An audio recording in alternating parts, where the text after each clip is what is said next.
बहू हो गई रातों रात करोड़पति। धर्मपुर नाम के एक छोटे से गांव के कोने में एक टूटी फूटी सी झोपड़ी थी, जिसकी दीवारों से बारिश टपकती थी और छत से सूरज झांकता रहता था। उसी झोपड़ी में रहती थी सीमा। सीमा 30 साल की एक आम सी बहू, लेकिन दिल की बहुत ही साफ। 8 साल पहले उसकी मनोज से शादी हुई थी, जो अब शहर में मजदूरी करता था। महीने में कभी एक बार फोन करता था और घर आने की तारीख तो जैसे भूल ही गया था।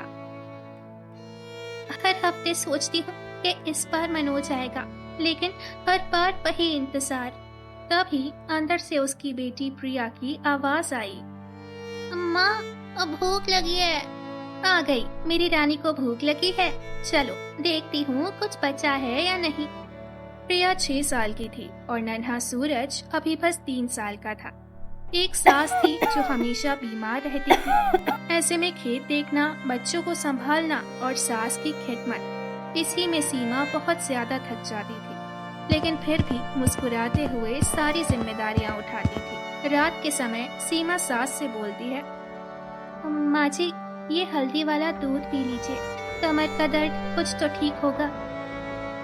तू दिन भर खेतों में काम करती है, घर संभालती है, ऊपर से हमें भी संभालती है। ये हल्दी वाला दूध तू पी ले, तुझे इसकी सबसे ज्यादा जरूरत है। अरे नहीं माँ जी, मैं तो एकदम चुस्त दुरुस्त हूँ।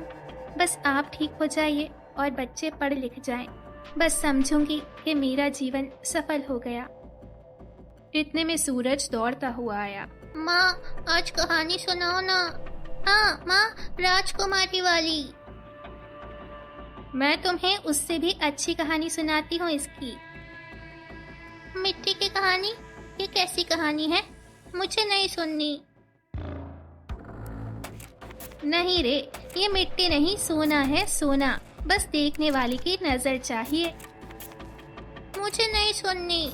बहन की नकल करते हुए उसने भी सुनने से मना कर दिया और दोनों सोने चले गए। अगले दिन सीमा खेत से थकी हारी लौट रही थी। तभी उसकी नजर सड़क किनारे की कबाड़ी की दुकान पर पड़ी, जहाँ एक पुरानी किताब पड़ी हुई थी। अब भैया, वो कौन सी किताब है ऊपर रखी हुई जिसपे धूल जमी है? अरे बहन, वो बहुत पुरानी है, कोई पढ़ता भी नहीं। तू ले जा, फ्री में दे रहा हूँ। नाम तो बड़ा अजीब है, जादुई कलम। चलो बच्चों को कहानी सुनाऊंगी इसी से। सीमा किताब लेकर घर तो आई, लेकिन खाना बनाने और घर के कामों में ऐसे व्यस्त हुई कि उसे किताब का ध्यान ही नहीं रहा। रात में जब सब सो गए तो उसने वो किताब निकाली और पढ़ना शुरू किया, लेकिन जैसे जैसे पन्ने पलटे उसकी आंखें फैलती गई। ये क्या लिखा है? एक जादुई कलम थी जो सच लिख सकती थी, लेकिन ये कलम केवल उसी के लिए चलती है जो जीवन में सच्चा त्याग करता है। कलम से लिखा हर शब्द हकीकत बन जाएगा, लेकिन शर्त है भावना सच्ची होनी चाहिए। काश ये सच हो, पर ये तो कहानी है। सीमा किताब बंद करके सो गई।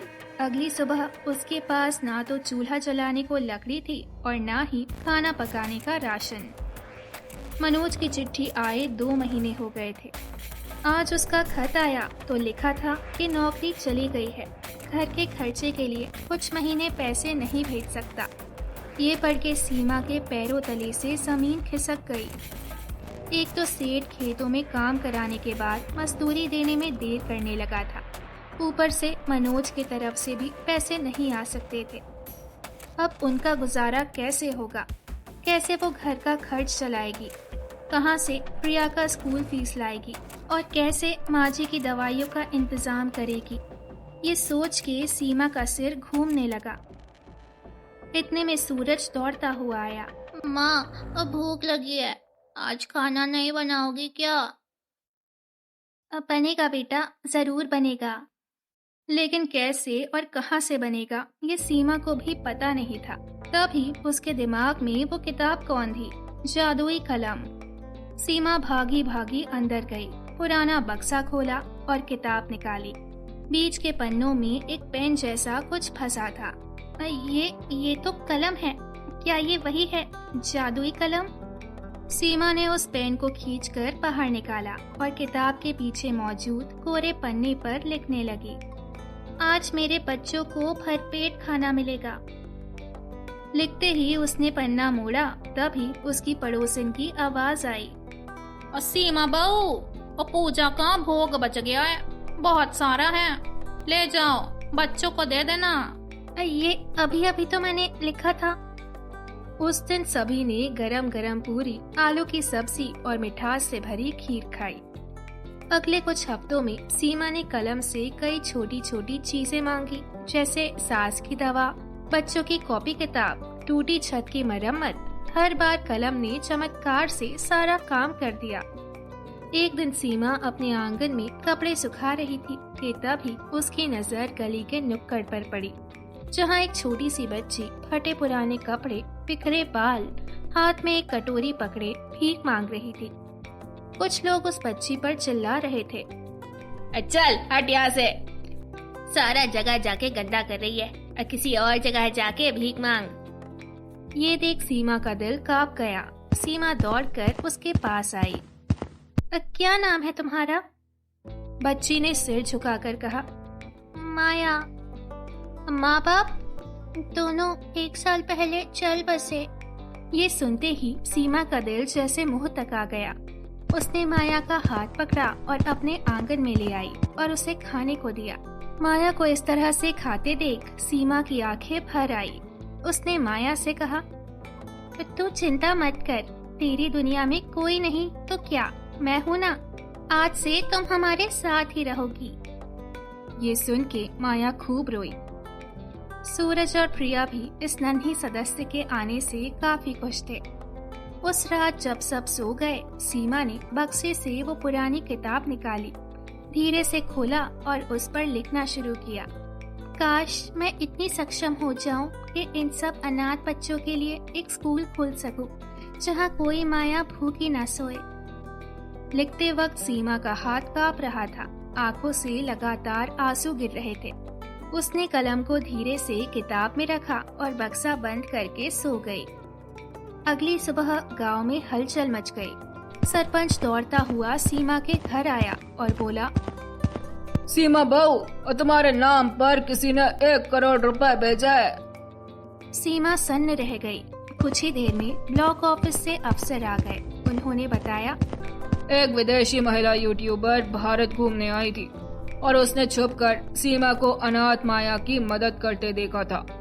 वो महिला वहीं से वीडियो बनाकर ले गई और अपनी साइट पर पोस्ट कर दी। वीडियो वायरल हो गया और जिसके बाद अमेरिका की एक चैरिटी संस्था ने सीमा के नाम पर 1 करोड़ रुपए भेजा है, ताकि वो ऐसे ही गरीब और अनाथ बच्चों की मदद कर सके। अरे वाह सीमा, तू तो रातों रात करोड़पति बन गई। अरे वाह, किस्मत हो तो सीमा जैसी। नहीं नहीं, आप गलत समझ रही हैं चाची। ये पैसे गरीब अनाथ बच्चों के लिए आया है।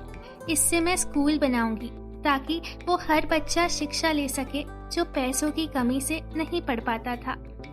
कमाल की सोच है रे सीमा, तूने तो दिल खुश कर दिया। इसके बाद 1 साल के अंदर धर्मपुर गांव में सीमा पब्लिक स्कूल बनकर तैयार हो गया। गांव के हर गरीब बच्चा वहां पढ़ने लगा। ये देख सीमा बहुत खुश होती। इन दिनों सीमा स्कूल के काम में बहुत व्यस्त रहने लगी थी, इसीलिए उसे डर लगा रहता था कि कहीं ये कलम किसी गलत इंसान के हाथों न लग जाए। इसीलिए एक दिन सीमा ने अपनी जादुई कलम से आखिरी बार लिखा, अब तक तुमने मेरा बहुत साथ दिया और मेरे उन सपनों को पूरा किया जिसे पूरा करना इस जन्म में तो मेरे बस की नहीं थी। लेकिन अब मैं चाहती हूँ कि ये कलम उस इंसान के हाथ में चला जाए जो खुद से ज्यादा औरों के बारे में सोचता हो। इतना कहते ही अगले ही पल वो कलम गायब हो गई। लेकिन सीमा खुश थी क्योंकि अब उसका सपना पूरा हो चुका था।